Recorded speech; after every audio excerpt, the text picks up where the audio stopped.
Setting sins in a wind of pain.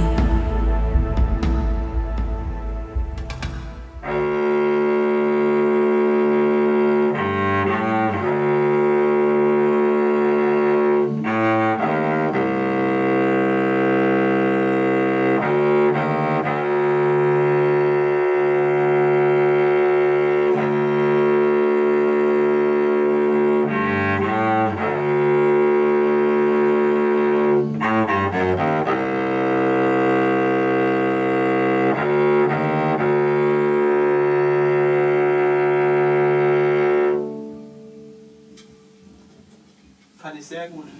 War jetzt okay? Simon auch zufrieden. Hinten kommt ja das gleiche nochmal, aber das kannst du auch nochmal spielen. Würde ich sagen. Also jetzt die Stelle bei 58. Ja.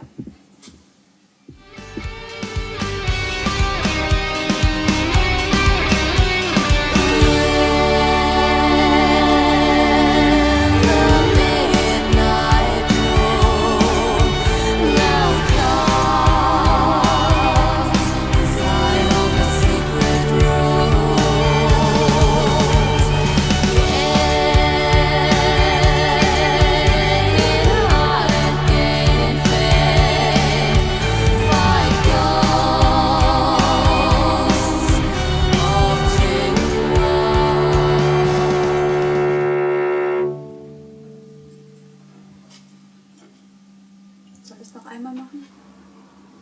Hallo Anna. Hallo. Wer bist du denn? So, ich bin die Anna, ich bin Cellistin und ich habe gerade mal ein paar Tracks eingespielt für das neue Elaine-Album. Und wie war das für dich? Das finde ich eigentlich total spannend, vor allem weil ich die Musik auch sehr gerne höre, aber auch weil es einfach schön ist, so ein Teil davon zu sein. Das ist wirklich doch Pizza. Also ich Ja, habe ihn fand's auch gefragt, es ist einfach gefallen. immer auf der 1 Pizza. Ah, okay.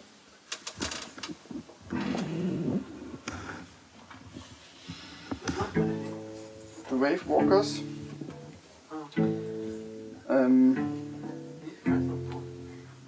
Ich weiß nicht, ich habe jetzt noch nicht geguckt, aber das, glaube ich, wiederholt sich auch da. Der Rhythmus.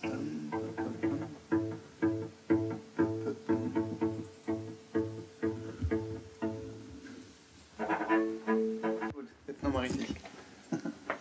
2 Takte.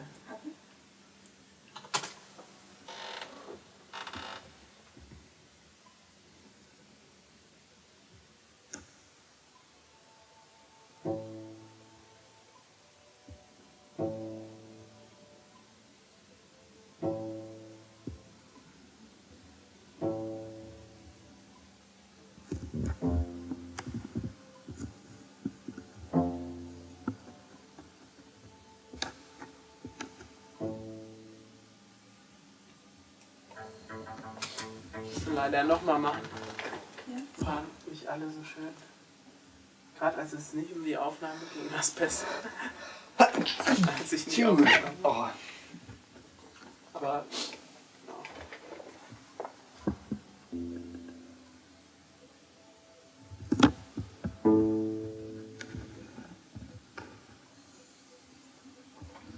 Es war nicht ganz sauber, oder? der tiefe Ton war der Ist nicht. Es war ein bisschen tief, oder? Ja, also der war auf jeden Fall, Nicht ganz. dachte ich auch. drüber. Könnt ihr beim nächsten Mal einfach nur, egal wie es war, sagen, das war's, das war super gut. Nee, wenn es super Nee. gut war, ist ja, oder machen wir jetzt weiter. Ja, schrei du doch rein hinter der Kamera. Das war spitze. Ja, aber wenn es nicht spitze. Chapeau. Oh. Aber wenn es nicht war, dann sagen alle so, Wir machen MIDI-Sound drüber. Ah, okay. Das ist hier noch eine fürs Video. Genau.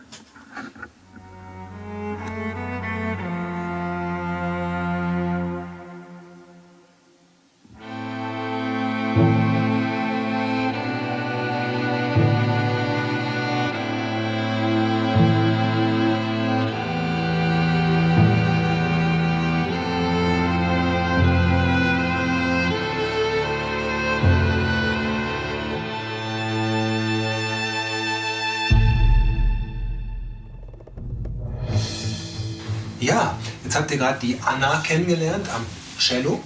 Und sie ist einer unserer 2 Gäste auf Arcane 2. Und im Hintergrund hört man jetzt schon den zweiten Gast, den wir haben, nämlich einen professionellen Sprecher. Das ist der Marco Göllner. Marco Göllner kennt ihr vielleicht, wenn ihr von Jan Böhmermann und Olli Schulz den Podcast bei Spotify kennt. Fest und flauschig, da spricht er immer die Intro-Sequenzen. Und ich kenne ihn noch hiervon, der macht nämlich ganz, ganz fantastische Hörspiele und ist eben auch ein super Sprecher. Und der Marco hat für uns den Text zu The Wave Walkers auf Deutsch vorgelesen und hör noch mal rein. Und traten ins Licht des blauen Himmels. Doch nicht einmal der vermochte ihre düstere Stimmung zu heben. Das Geisterschiff zog all ihre Aufmerksamkeit auf sich.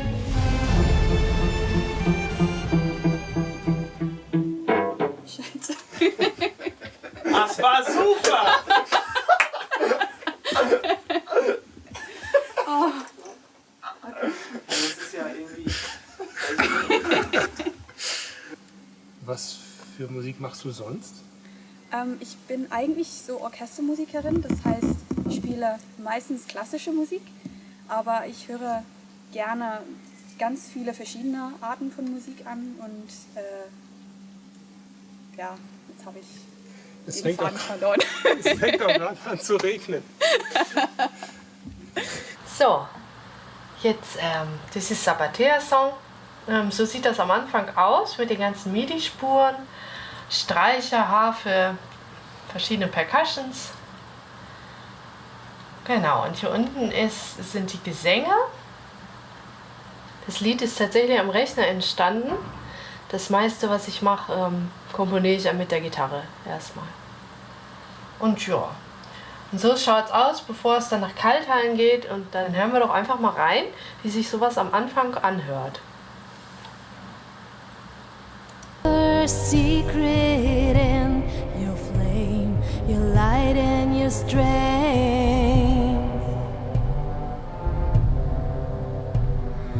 Behold there, the lanterns go in sand and light, always there.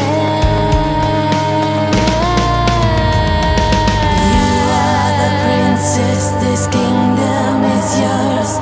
This is your kingdom. The princes are you.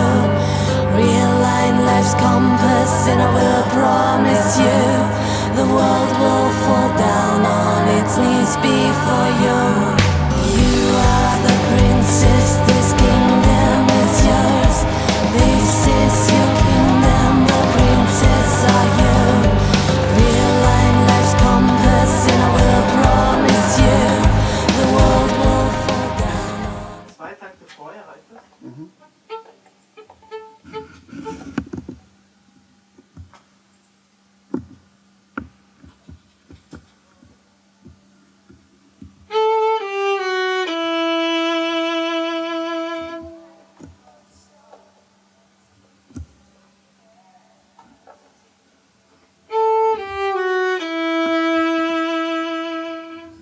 Oder den Kopfhörer einfach ein bisschen leiser, gerade ich weiß. Ja, wahrscheinlich richtig schön.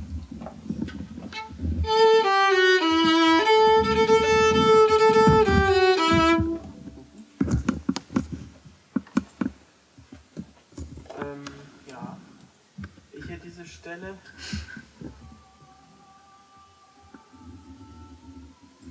Sind das Triolen oder was? Ich kenne mich kaum. Wo ist es? Ja, genau. Das ist halt so eine Duole wieder. Ah ja, stimmt. Also so ist es kombiniert. Ja, war richtig. Ist doch wieder zu leise.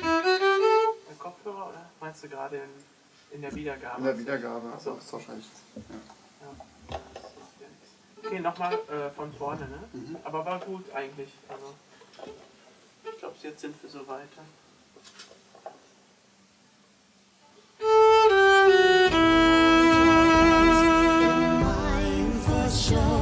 Let this be reality. I wish I could escape with you tonight. See the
Was machen wir denn jetzt hier, Nico?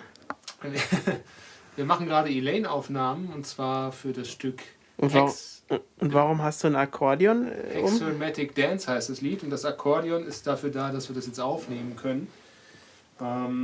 Noch nie vorher so richtig gespielt, keiner von uns, aber mit der Technik geht alles. Mal schauen, wie wir es hinkriegen. Es wird ein Reggae-Song sein. Aha. Ja. Und Reggae und Akkordeon passt irgendwie so gar nicht zueinander, aber Reggae und Elaine passt auch überhaupt nicht zueinander. Es ist völlig neu für uns. Ja. Wir versuchen es mal.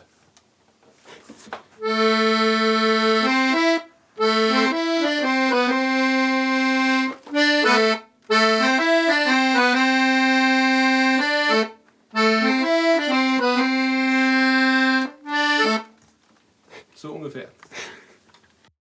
Hallo, hier ist wieder Nico von Elaine. Ich bin wieder gerade im Studio Kaltheim zusammen mit dem Skaldir und wir suchen gerade einen ganz speziellen Sound für einen Bonussong, den wir aufnehmen oder den wir gerade verfeinern. Das ist ein ganz, ganz besonderes Lied und wir sind uns gar nicht so sicher, wie der bei euch ankommen wird, der Song. Deswegen nehmen wir ihn wahrscheinlich ans Ende des Albums. Es spielt in der Karibik, die Geschichte zu dem Song. Das ist ein Wellenläuferlied und heißt Hexermatic Dance. Wir hören gleich mal rein. Viel Spaß.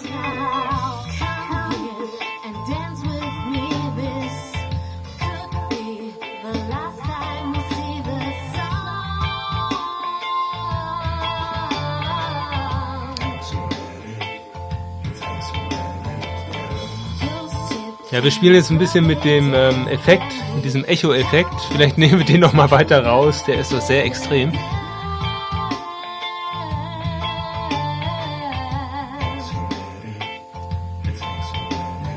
Ja, das klingt schon wesentlich besser.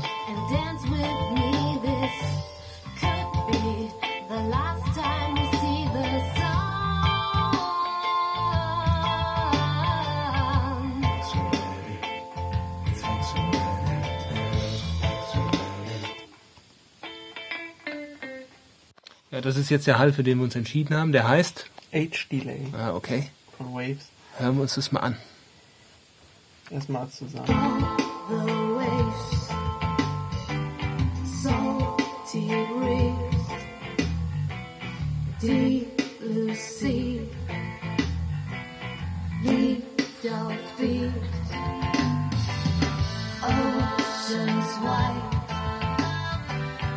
you and me, realize, spirit free. Come close to me, don't feel what I feel now. Ja, ist tatsächlich Elaine, was ihr gerade hört. Würde uns interessieren, was ihr davon haltet. Schreibt das doch unten in den Text rein, in die Kommentare, wie ihr den Sound findet und ob das vielleicht zu gewagt ist oder ob das in Ordnung ist für euch. Bis bald. Ciao. Me, this could be the last time we see the sun.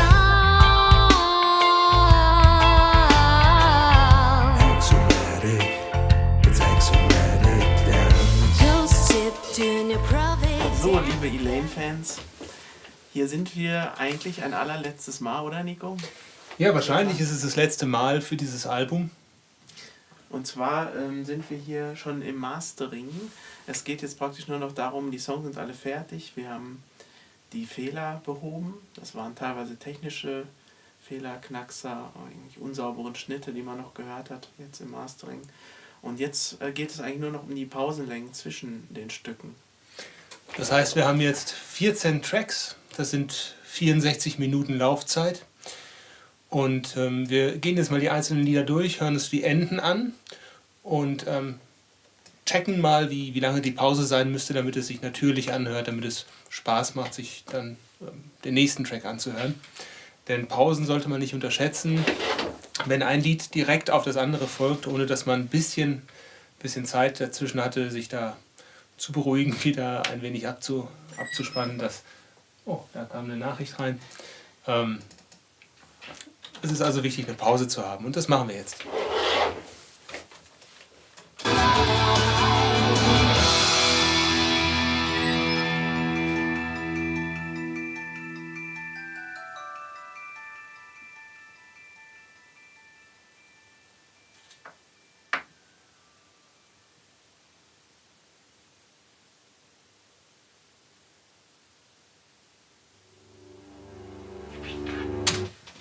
Was meinst du? Ich glaube, das ist schon ganz gut so. Zumal der erste Song, Every Page a Heartbeat, ja ziemlich lange ausblendet. Wir haben die Glöckchen, da kann man sich schon dran gewöhnen, dass es jetzt zu Ende ist. Es geht von der Lautstärke herunter. Und der nächste Song, das ist Sabateas Song, fadet ein. Ich glaube, das ist ein sehr harmonischer Übergang, das kann man direkt so lassen. Ja, nicht vorbei. Wie viele Sekunden sind es? Etwas unter 2. Etwas unter 2 Sekunden Pause. Also wir sprechen hier tatsächlich von Sekundenbruchteilen, die man da auch entscheiden kann. Aber man merkt es nachher dann doch.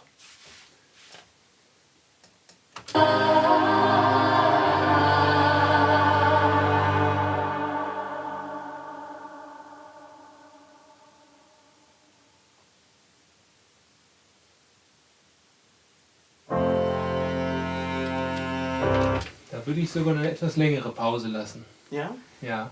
Da höre ich dir jetzt mal ein bisschen.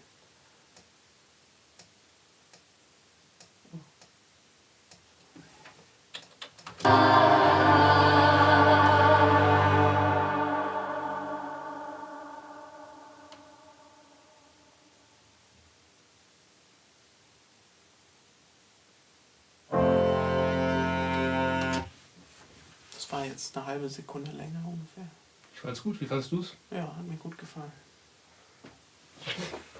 Ja, man muss auch relativ laut abhören natürlich bei den Enden, weil wenn man leiser hört, wird man die Feinheiten, die Hallenden, Hallfahren und so gar nicht mehr richtig hören.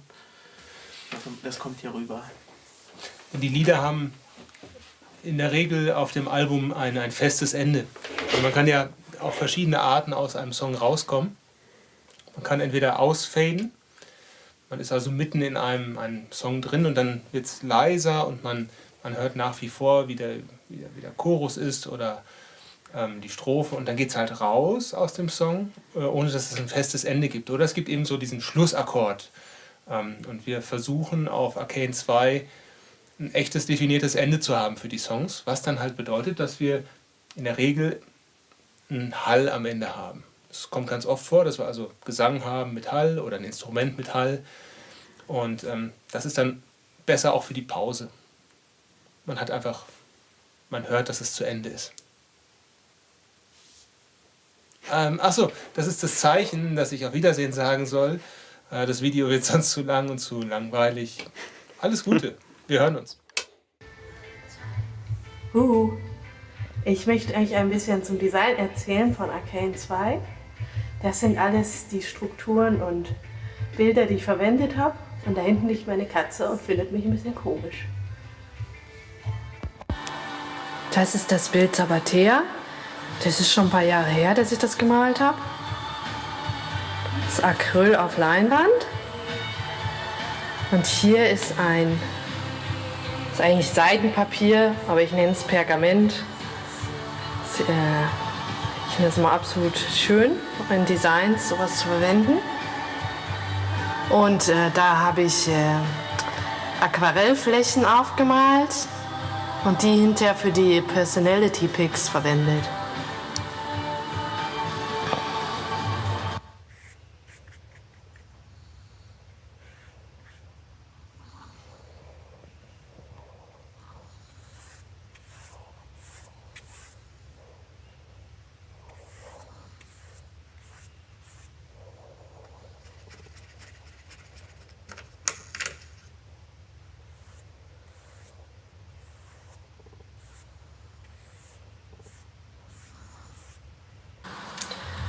So, hier ist jetzt das Aquarell von gerade eben auf dieser Ebene.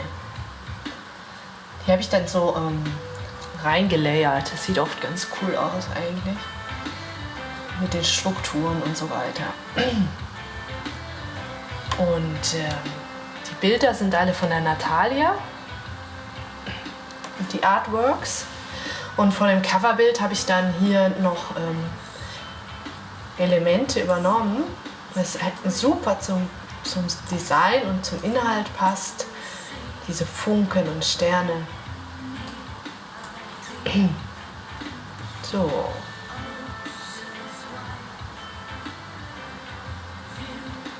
Hier sind noch die großen Kapitelchen im Hintergrund.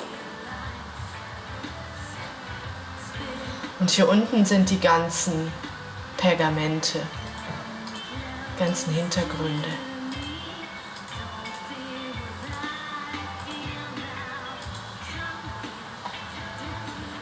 So, das ist das Digi. Das hat wirklich 50 Ebenen. Und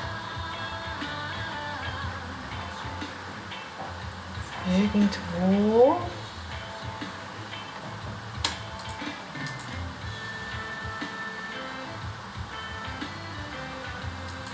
hier kann man die genauen Maße sehen, an die man sich halten soll.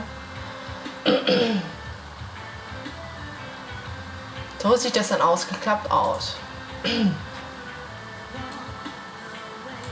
Hier ist wieder das Pergament.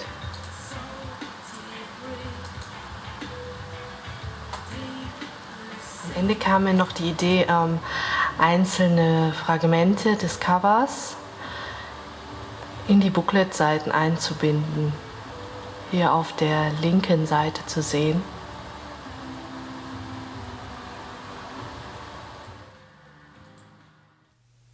Hier ist die Sabbatea. Hier ist der Rest des Bildes zu sehen.